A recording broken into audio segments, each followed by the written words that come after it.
Hello everyone, today we are going to learn basic Autodesk Maya tutorial how to round edge.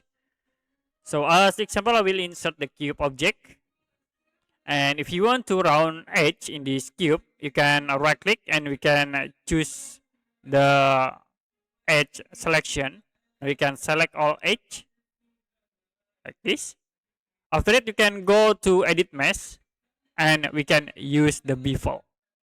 So we show the option in the right bar here for the bevel poly, and you can change for the segments at this point to make more smooth for the round edge, and you can change for the fractions at this point. If you don't, you can click outside. So that's it for a basic Autodesk Maya tutorial how to round edge.